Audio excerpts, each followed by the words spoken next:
tell us how it started and where we are now, because it sounds like it started more like just like a tourism site. Yeah. But there's so much more now. So can you Yeah. talk about what the core elements to what VSL is today? Yeah, so it's Does VSL do? we're typically in the industry we're what you call a destination management company. Any advice that you would give to anyone planning to come and to visit or to start a business here? Okay. Yeah. Boom! What's up, guys? Welcome back to my channel. My name is Joannis or Joe Hatagwa. I'm a Sierra Leonean American living here in West Africa. And if you want to know why somebody would leave London and move back to Freetown to start the biggest travel company in Sierra Leone, then this is the video for you.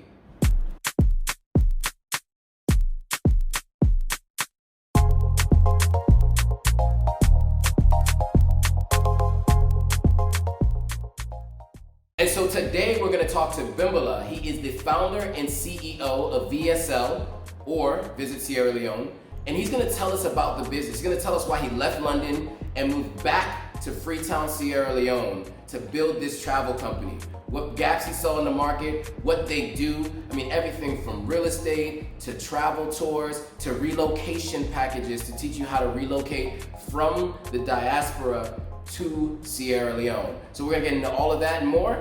Check it out. All right, guys, we're back with another episode of Authentic African Entrepreneurs. I'm here in Sierra Leone, and I'm here with Bimbola Caroll. Bimbola, thank you for doing this. No. Yep. Thank you very much for the invite. Of course, absolutely, absolutely. So I came across VSL a while back, actually, when I was doing some research on homes. And then I got a longer story about who you are. We'll get into that in a second. But first, I just want to start by talking to you about your upbringing and where you're from originally. Yeah, so I was born here. Okay.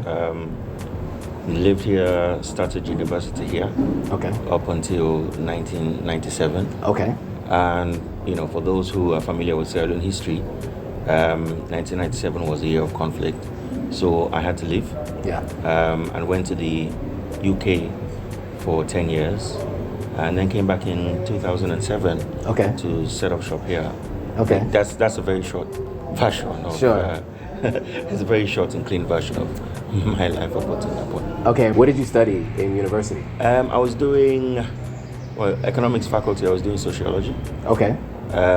Partly because of the lack of options Right. in those days. But my true love was really tech stuff. Okay, tech stuff. Yep. So you're really into technology. You studied sociology. Did you pursue a career in that before coming to Sierra Leone, back to Sierra Leone, or when you came back to Sierra Leone? No, actually, because I couldn't finish university. Okay. So I only did about a year and a half. Okay. And then, all hell sort of broke loose in Freetown, so I had to leave. Yeah. And then once I left and got back to the UK, what I actually studied was a mix of marketing and IT. Got it. Okay. War or conflict was officially done in, I think, 2002. Okay, right. So I was still in London at the time, but still coming back home at any opportunity that I had. Okay. And basically in 2007, I decided to make it permanent. Okay. Yeah. Okay, and so when did you start VSL? In 2004. Okay. As a passion project. Okay. Yeah. Okay. So basically, I had started it even before I decided to come back home. It was one of the reasons why I decided to come back home. Okay. And I mentioned that I studied IT and marketing. Right. And during the times that I used to come here, I got really frustrated. excuse me, about what I call a war industry, or Sierra Leone war industry. So every time you Google some stuff, it's all really, really negative. Right. And everyone who had come here to help with the conflict was now writing books, and there's all sorts of movies. That's probably the early days of YouTube, all sorts of weird stuff, coming up. So I just decided that, you know what, I've always believed in the potential of the tourism industry here in Sierra Leone, despite all the challenges. Right. And because I felt like I could do it, I thought I'll just build a website that shows people an alternative site to Sierra Leone, rather than what was out there at the time. Right. So that's at the core of really what VSL is still. Okay. Yeah. And VSL, by the way, stands for Visit Sierra Leone. Visit Sierra Right. Leone, yeah. Tell us how it started and where we are now, because it sounds like it started more like just a tourism site. Yeah. But there's so much more now. So can you Yeah. talk about what the core elements to what VSL is today? Yeah, so it started, I would say almost like an information-based website. So yeah, initially it was mainly information-based. Okay. That was the primary objective, and also, I had this core belief that, Sierra Leone was entering a phase of sort of recovery. Yep. And there's like, as you know, investment is driven by confidence. 100%. And, you can talk about recovery as much as you like, but if people don't get to see something positive, you're really going nowhere. Right. So that's why I sort of decided to put all this information out there that wasn't maybe readily available at the time. I mean, 2004, you're talking about a time when, the majority of hotels, they didn't have websites. Even the National Tourism Board didn't have a website. Right. The Ministry of Tourism, they didn't have a website. Wow. So Okay. there was definitely a gap there. Yeah. For, something positive and something fresh. Right. So that's how we started. But of course, once you start, people, because there's nothing else like you out there, people start reaching out to you. Right. I'm trying to do this, I'm trying to do that, can you help? And I always knew that it's important to build a business model behind what we're trying to do. Okay. Otherwise, it's not going to be sustainable. Right. There's a lot other like initiatives that were around at the time that really are not around anymore. Yeah, there were gaps because people needed information. People were still coming to Sierra Leone. Right. People were looking for places to stay. People needed vehicles. They needed Right. services that they couldn't wait until they get in country Right. to sort those things out. Right. So there we were, basically as a man in the middle.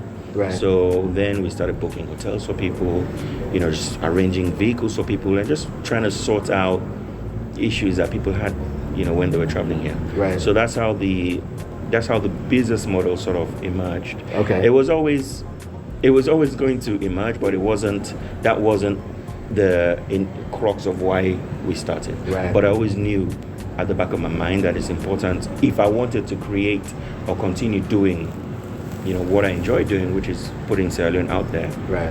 We have to be able to sustain it, and the only way we can do that is by having a business element to it. So that's how that came in. Got it.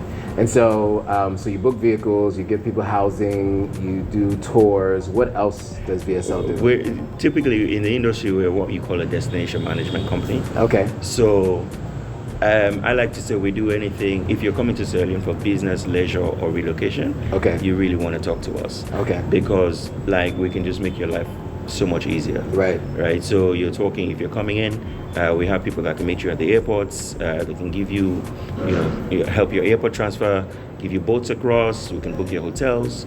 We can provide vehicles. If you're looking to work, we can help with work permits, visas, residential permits. Of course, if you're looking for housing, if you're looking for offices, if you're doing events like corporate events, Okay. we can help with all that stuff. So it's quite an expansive list. Right. But basically, we're just trying to solve challenges that people have when you're doing business in an environment like this. Got it. Yeah, and I'm glad you mentioned all the things you do, because I've had a conversation with a number of Black Americans who are tracing their lineage back to Sierra Leone, Yeah. and they're doing the African ancestry. And one of the things they always have questions about is, when I come back, I'm not going to be here with African ancestry. How do I get around? What am I going to? What resources are there available to me? Right. So now, as we're talking, we realize that VSL is the Yeah. option for you. Okay, so we talked a little bit about your background, your history, how VSL started, and a little bit about VSL services. Who is the kind of typical customer? And I guess we talked about that, right? It's people who are either looking to relocate, move, and or visit, right? I mean, people who are visiting can also use your services. So some of you may not know, some of you might know, about 100 people came and got their citizenship. They traced their lineage back to Sierra Leone and got their citizenship this year, and it seems like the number is growing every year. I became aware of this actually just about a year ago, so I was not aware of this until very recently. But you have some contact with these folks. So some of these folks are coming You have to go through African Ancestry to get your DNA checked, and once you do, you find out is your heritage, and then you go through a process of coming and getting your citizenship. How have you partnered with those folks to help them through that process? Okay.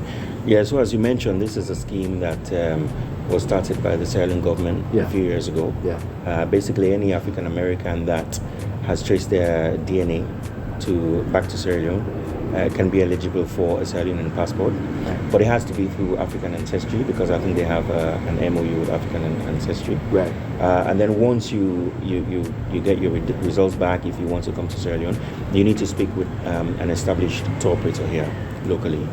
And that's where people like us come in. Right. So we would typically draw up an itinerary for clients that takes them through. So it's not just about coming and getting the passport, but it's also about just taking them and having them experience maybe life from a Sierra Leonean perspective. So it'll be like a whole trip. I would take them to different places.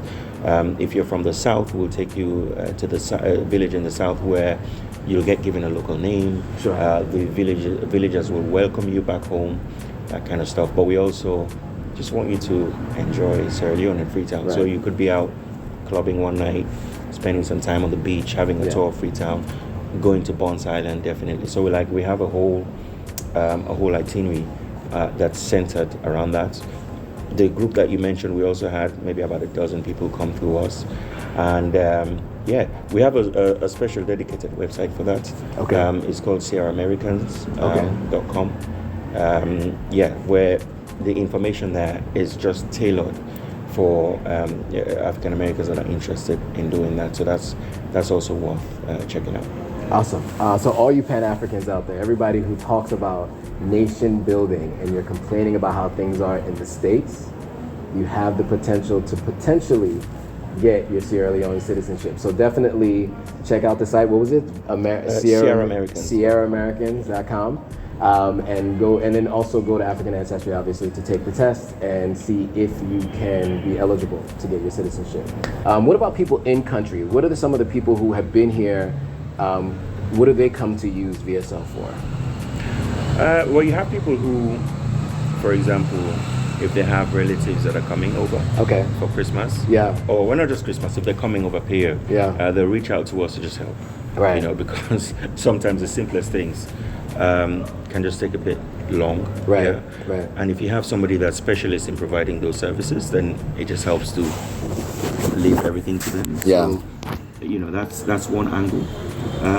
Also, what we do is try to promote like domestic tourism. Okay. Because that's one thing that's really important to the Ministry of Tourism here. They've been trying to focus on that, on how you can also get Sierra Leoneans in country to appreciate like some of the things that are here. Absolutely. Because ultimately there can be no bigger ambassador for Sierra Leone than Sierra Leoneans.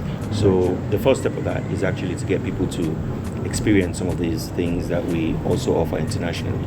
So we do trips, we do like all the trips that we offer, to tourists. Right. We also offer to Sierra Leoneans. So periodically we do trips to places like Bonds Island, which is quite significant in terms of Sierra Leone history, and in particular to African Americans, because it would have been like the last place that their ancestors maybe left Africa from.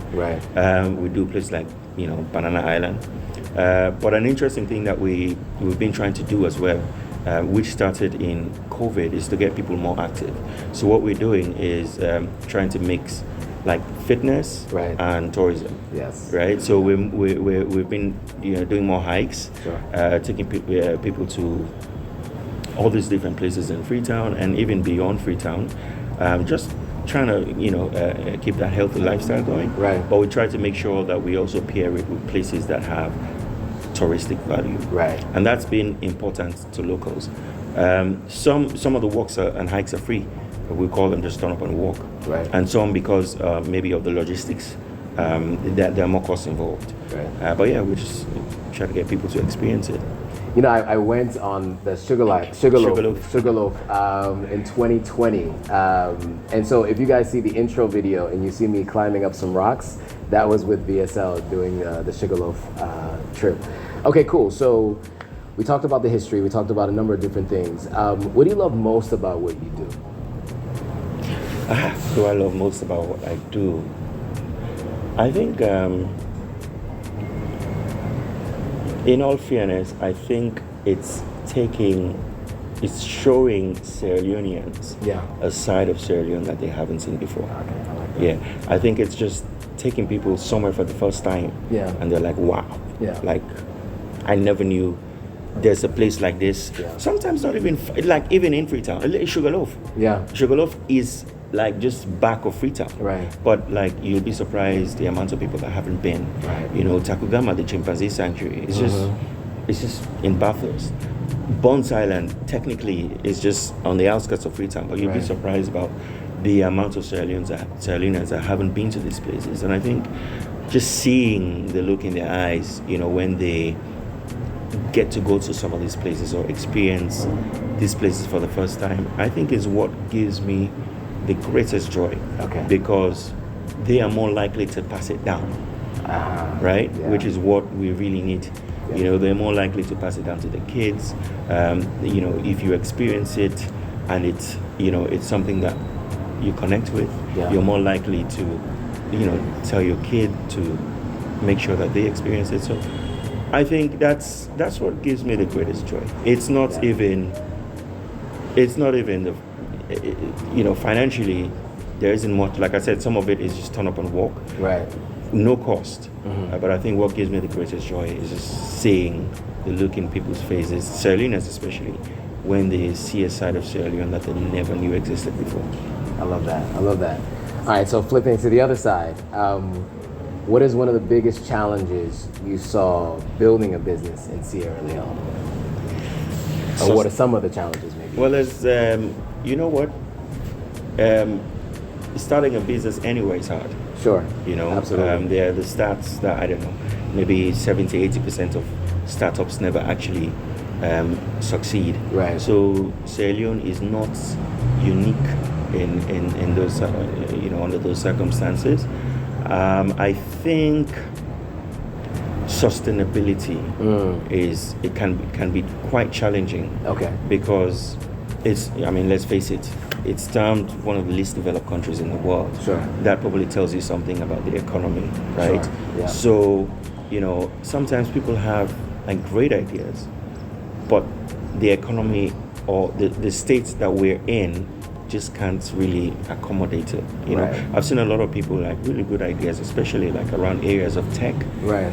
But it's, you know, it's hard to do maybe in a place where, you know, for example, internet penetration is not the best. Right. So, Yeah. you know, or people are just not really used to tech stuff, you know. Right. So I think finding something that connects with the market is really, really important. Right. And that's why you have some of the businesses that still do well here are things like maybe around like basic commodities, Right. like rice, medicines, provisions, security.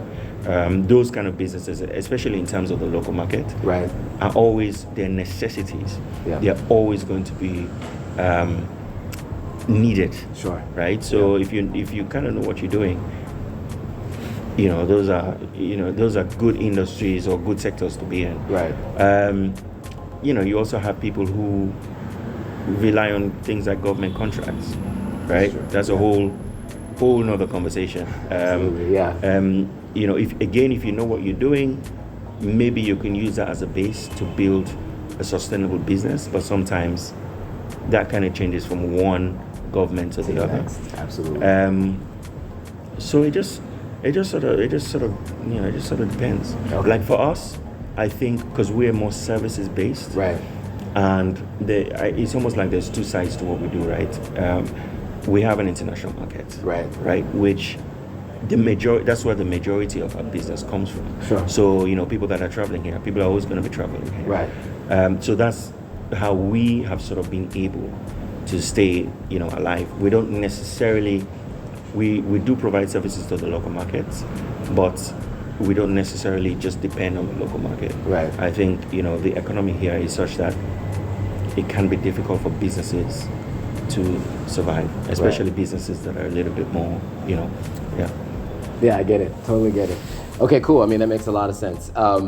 So we talked about the good, we talked about some of the challenges. Any advice that you would give to anyone planning to come and to visit or to start a business here?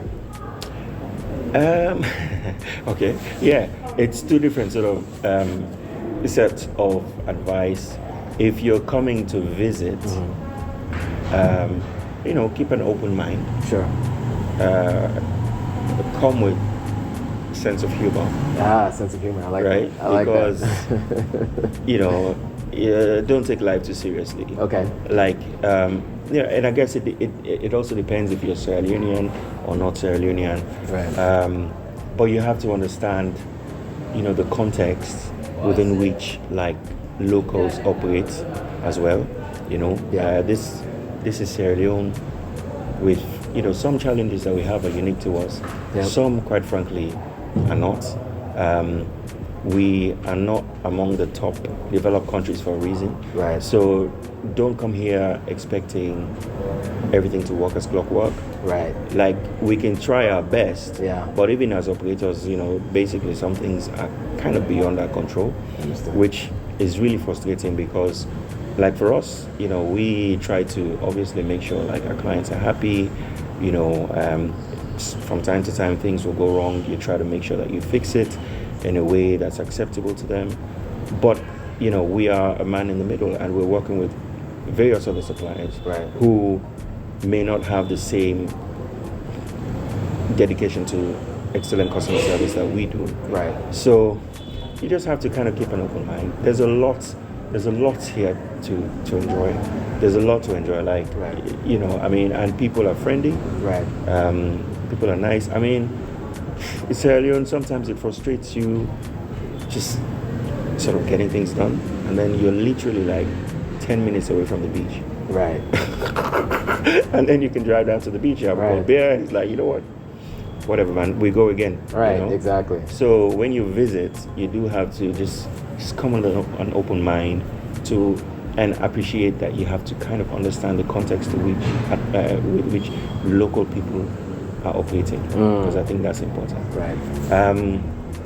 If you're coming to set up a business, again, startups find it challenging no matter where you are. Sure.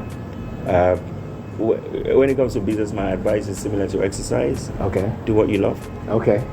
Because sometimes that's what will make the difference between you getting up and in the morning or getting up and doing something and not, because inevitably things are going to get really, really frustrating, challenging, exhausting. But as long as you really enjoy what you do, I think you can push through. I think if you're coming to set up a business here, don't think everything, because one thing I see with people that are coming to set up business, they feel like everything you have to go to government, like you have to go and see the minister. Right. Like, there's so many businesses that, yes, you'll need permits at some point. Sure. You can go, I guess it depends on the sector. But I see so many people and they think the first place they should go is to go and see the minister. Right. When it's not necessary. How many countries in the world are you going to just arrive and decide that you want to see a minister of trade or whatever? Right. Do you know what I mean? I think that can create issues for like a lot of people. Makes sense. You make sure you're dealing with like reputable operators on the ground. People that that you trust, people that are licensed to do business here. Because again, you have a lot of people who will claim to be able to do certain things for you. Yeah. In reality, they can't. Right. And you might end up being frustrated. I think maybe try to, like, what we've tried to do is spread. Like, we offer different services. Okay. So like at any time, if one's not really happening, another might be working for you. Right. Just in terms of sustainability, you can keep it all around the same theme, Right. but don't just have all your eggs in one basket, because this is a very challenging environment. Right. And as it is, it's not even in Sierra Leone at Right. the moment. Like, Period. everywhere at the Everywhere, moment, yeah. it's just so hard. So anything that you can. I mean, we've been through.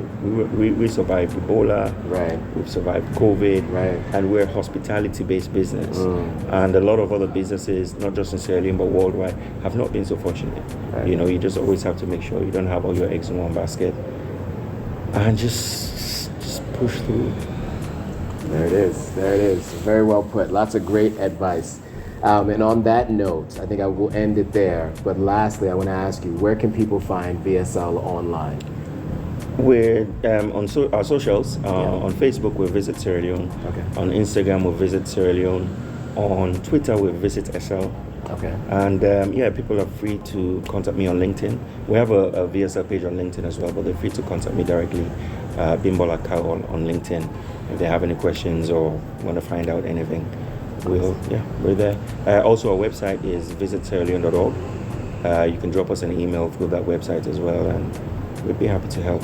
Awesome. All right, all of that will be in the description below. If you guys have any questions about anything pertaining to visiting Sierra Leone, visit all of those sites and those social platforms that we mentioned.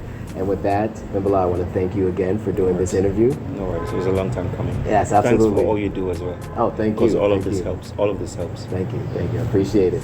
And guys, if you like this content, make sure you hit that thumbs up. Make sure you hit that like button. Share it with at least 3 people that you know who are planning to visit Sierra Leone. And make sure you subscribe. 70% of you guys do not subscribe. You guys just watch the videos and you don't subscribe. When you subscribe, hit that notification bell so you get all the notifications every time a new video comes out. And thanks for watching. See you guys on the next video. So that was the story of Bimbola, and that is what VSL Travel does. If you found it interesting, of course, hit that thumbs up. If you know anybody planning to relocate to Sierra Leone, or if you have any questions, make sure you share this with anyone planning to relocate to Sierra Leone. And then, of course, make sure you type your questions in the comments below. We'll make sure we get to them. With that, guys, thanks for watching. See you on the next video. All right, guys, if you like this video, go ahead and hit that subscribe button, hit that notification bell, like, comment, and share it with your friends. All right, see you on the next video.